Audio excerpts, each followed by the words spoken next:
Can you tell me more about your private medical practice and also your journey into private practice? Yeah, sure thing. So I'm a psychiatrist. I'm a consultant psychiatrist in the area of learning disability. So that's been my area of training, and I've really enjoyed. I've loved working with people with autism, assessing people with autism, and it's something that I picked up really early in terms of like having a bit of a knack around more than a knack, more of an enjoyment around these kind of assessments and really getting to know people.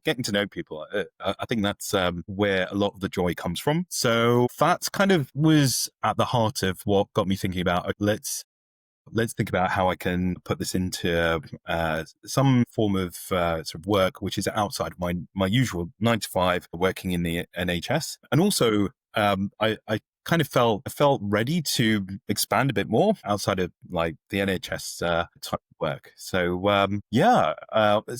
so if you enjoy something, if you really love something and you're looking to learn more about it, I just thought that's like a great combo, and it's a nice way to spend time. So that was what got me into this kind of line of work, and then sort of everything that comes with it. So then learning about what does it mean to have a private practice, all the kind of nooks and crannies of extra work that you don't really get exposed to in NHS, but was really interesting to learn about in terms of just simple things like how do you set up a business? How do you get registered for a business? These kind of little things, which actually was quite fascinating to find out about.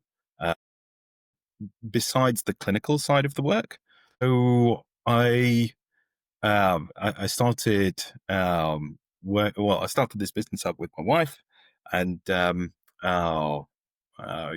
just sort of took off from there.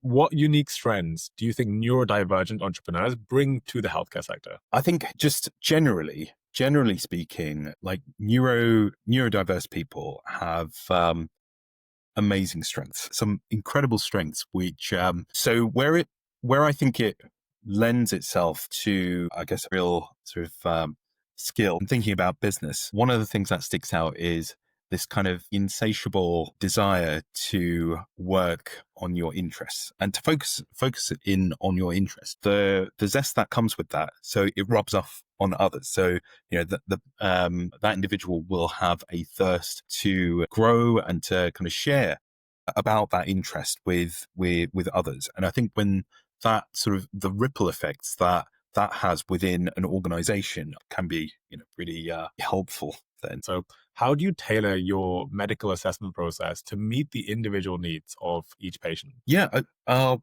so I think it's really important to do that first off. So what I start off with is just an initial free consultation, just to sort of meet the person, to understand a bit about what's brought them to this point in terms of having a referral, having a assessment for autism, and in that initial consultation, some of the key things to find out about are what's some of the background then to that person.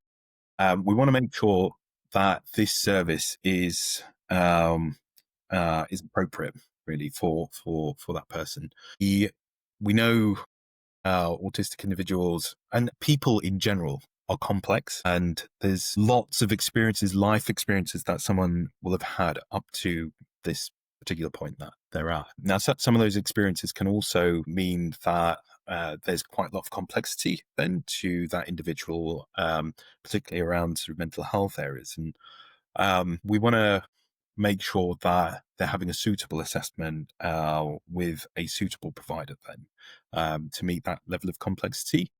So from the outset, we would be thinking about, is this the right service, or should I be recommending you to another service which is which has other parts to their assessment process which would meet their needs. I think some of the other important things to get right is to think about just things like the setting of the assessments. A lot of people have positive feedback around being able to join an assessment process from their own homes. and they're in a familiar environment, possibly with a loved one that's close to them, and it makes it more comfortable then. And I think we can all sympathize with that kind of that feeling of familiarity and comfort. So these are some of the things that we'll kind of highlight to them that we're aiming to make it a comfortable process. If they need a break through the assessment process, that's absolutely fine. It's something we can take as many breaks as needed within reason to be able to sort of complete the assessment.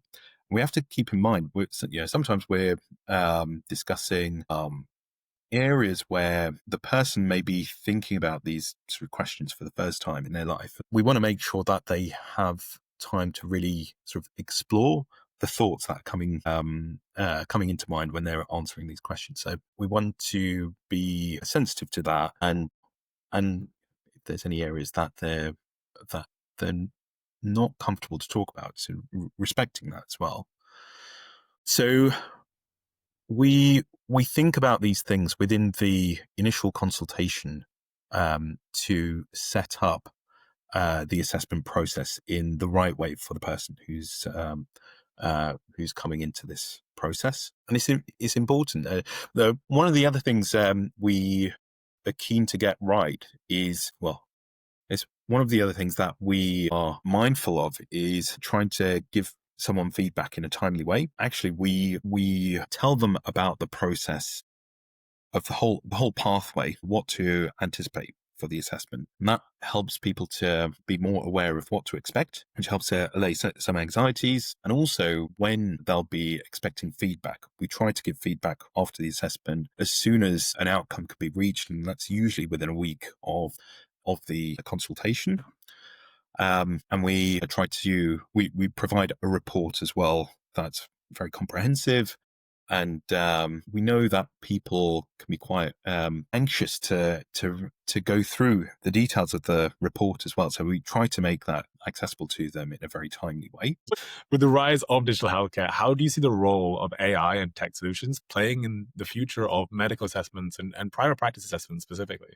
Oh, well, I mean, you can see how the sort of AI tools have just exploded in terms of use, just in day-to-day sort of use. And I think in an area such as healthcare, especially thinking about sort of autism diagnostic services where there's such a demand, I think it absolutely makes sense to make use of that resource in a way so that it's being used in a meaningful way, in a sensitive way as well, to reduce some of the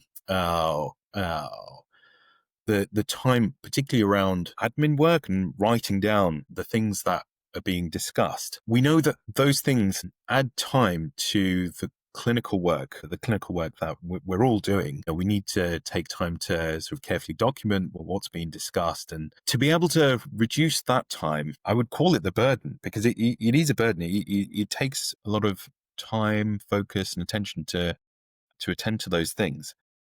By reducing some of that burden, we can increase how much time and focus we're putting on the patient, focusing that into the interaction, into the therapeutic relationship, and being more present within consultations. I think it makes sense to be able to use these tools. And I guess the more we are learning about these tools, I think the more we're able to share our experiences of the use and be able to sort of tailor where it fits within the work that we do. But I think that can only happen by us sort of taking that step and starting to use it within our day-to-day practice in a safe way. So, building a successful private practice often involves networking. What advice would you give to other healthcare professionals who are looking to build connections in the field and industry? Yeah, well, there's some easy things that you can do. So, getting a website up and running, getting on LinkedIn, Instagram, having those kind of social media links will make your work and your practice more accessible for the masses. And it's important to think about, because you're putting in a lot of effort to building a fantastic service, and it's important that quality of work reaches as many people as it can. I think there's some easy things that you can do, and then I think a great way to get out there, but also be able to develop skills in others is around teaching. Is something that I've really enjoyed doing through my sort of career, professional career, and in that way, you're able to get out there, be able to meet more people. I think face to face teaching is fantastic as well. I think absolutely online is very practical, very useful for so many circumstances. Actual face to face teaching provides that human interaction in at place, which can help to solidify some of those memories that can't be done so much via video platforms. But yeah, and I think the other thing that I enjoy doing, and I need to do more of, is getting out to more conferences in the area of your work. So you're mingling with people and ideas which are at the forefront of whichever sort of career you're in. So, in your experience, what is the one common mistake that new chiropractic owners make, and how can they avoid it? Yeah, that's a really good question. So I think when you're setting up a business, when you're setting up a service, so there's lots of obstacles that you're going to come across. Now that's like, in the form of coming up, learning new skills, having enough time. I think time can be a limiting factor in itself, and also meeting people, being able to share your idea with people and get feedback.